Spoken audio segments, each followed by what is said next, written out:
Hello, this is At Home with Miss Joan.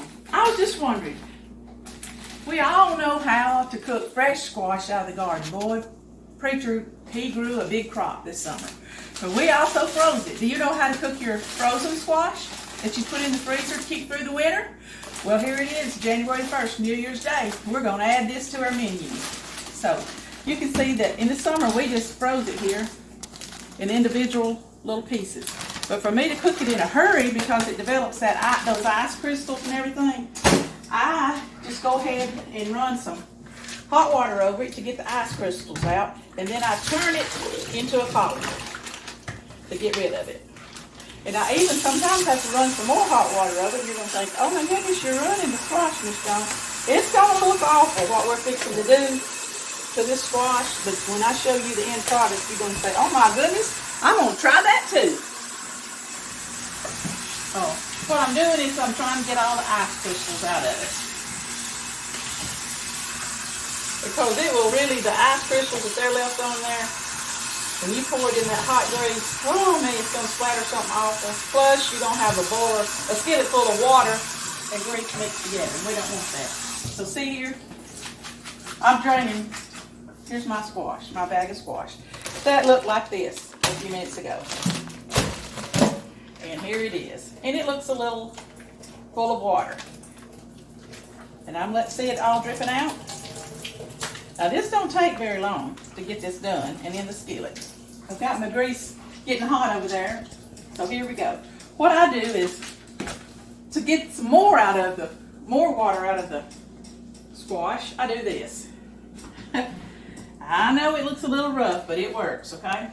I lay it out on 2 or 3 layers of paper towels, like this, and I roll it up. And as I'm rolling it, see how wet this is getting? That's how much more water was in this squash that we don't want, okay? So once I get all the way down, then I unroll it here in this bowl and get it out. Okay, now, here's one. Then I just keep doing this till I get my whole bowl of squash, the water out. It's going to fry up really good, and look just like it does in the summertime if we get the water out. And this is all ice crystals plus me trying to hurry or get it done in a few minutes, see. So I go ahead and run some hot water over it, and then I get the hot water out of it by doing this little paper towel trick. See? Okay. I'm going to try to get the rest of this in here. That was one whole bag, which was a gallon-sized bag. That's how we put ours up in the freezer. We do this every year. I've been doing this a long time. And that way we can eat fried squash. Tastes just like it come out of the garden, even in the wintertime. So here we go. See that? See how wet that is? Okay. Oh. Now, here it is. Looks kind of funky, don't it? Well, I'm going to throw a little pepper on it, a little salt, and here's my trick. I love these bowls with the snapping lids. I'm going to put some flour in this. I'm just kind of coating it with flour, see me? But to make sure that every piece gets, I like this. I shake it up like this right here. Boy, that stuff's going to be coated good. I'll show you. See it? All right, I'm going to take it over here to my grease. I hope it's good and hot. I turned it down because it got really hot. Well, I turned it down too much. But anyway, it'll fire up in just a minute. This is an old electric skillet's what we call them, stainless steel. That was Mama's. Here it is. My grease is coming back up now. Here it's sizzling. All right. I'm just kind of putting it all over the skillet. It's going to take up all the room. You know, shaking some of the flour out as I pull it out. Now that's how I do my fried squash in the wintertime. Well, it's actually basically the way we do it in the summer. It's just the summer don't have all that extra water in it from it being frozen. But let me salt and pepper this. I'll put the lid on it. Some more. And we'll show you the finished product here in a minute. or as I'm turning it some, because I will keep my flipper here and I'll go in and I'll flip it and turn it. But I'm going to just kind of cock this lid this way so some of the steam can come out just a little bit. And then we're going to let that fry for just a minute, and we'll pause it right here and come back and you can see it as it cooked.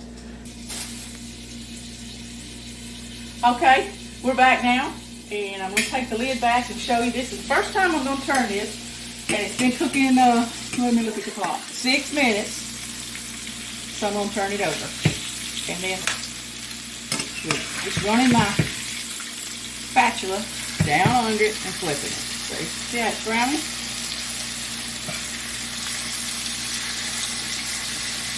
There it goes over. Now that's the first time I flipped it, and we've been working on this 6 minutes. Alrighty, we're going to let this cook and see what happens. Okay, okay, here's the second time I'm flipping it. Just to kind of get it all browned up.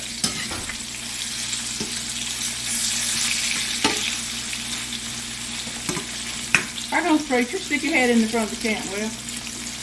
Are you filming? I am filming. Okay. Here he comes. Stick your head into the camera, preacher. We forgot to tell him. we're filming fried squash that you growed in the garden. Okay. Now I'll get back to you. It's just about done the next time. Okay. I'm gonna unplug my fryer here. This has been going 15 minutes from when I threw it in here, and you can see how. I'm going to drain it over here in this bowl, paper towel, get the grease out, that won't come out right now. Look how brown that is, and how it looks like summertime fresh. That's what's so good about it. Trick to us is just getting that water that's in the squash when you're freezing it. Plus, I run the hot water over to thaw it out a little quicker, but you got all that out earlier, and it fries up just like summertime squash. Oh, get me moved. It looks good. Okay. Now, you see this, and then I'll probably salt and pepper it. And there it is, ready to eat. Now, preacher loves that. Well, we all do. So today is New Year's Day. And of course, you got to eat peas on New Year's. That's how we was raised as Southerners. But this is my good squash right out of the freezer. And then here, this morning real early, I put on a pound bag of black-eyed peas, and can you get a shot down in there? And I saved my Christmas ham bone, and we'll see all the meat cooked off of it, and there it is. Got some good old black-eyed peas, seasoned real good with the ham, and of course we're gonna have a lot of ham meat down in there to eat. And then, of course, we had to have our turnip greens, and here they are. Just boil back here, the turnip greens. And then I've made a fresh bone slaw. And then I also, early this, takes 4 hours in the crock pot to get these mashed potatoes done. So we're going to have mashed potatoes and black-eyed peas with ham cooked in them, and squash, and turnip greens, and coleslaw.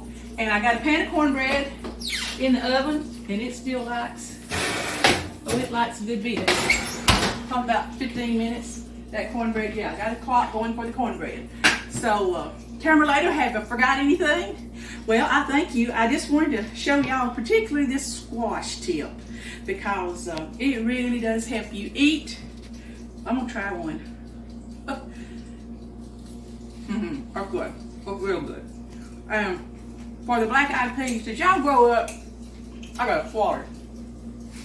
Mama would wash coins, dimes, nickels, pennies, and drop them down in the peas. And she said she'd dip out the peas in our bowl and we'd have some coins in there.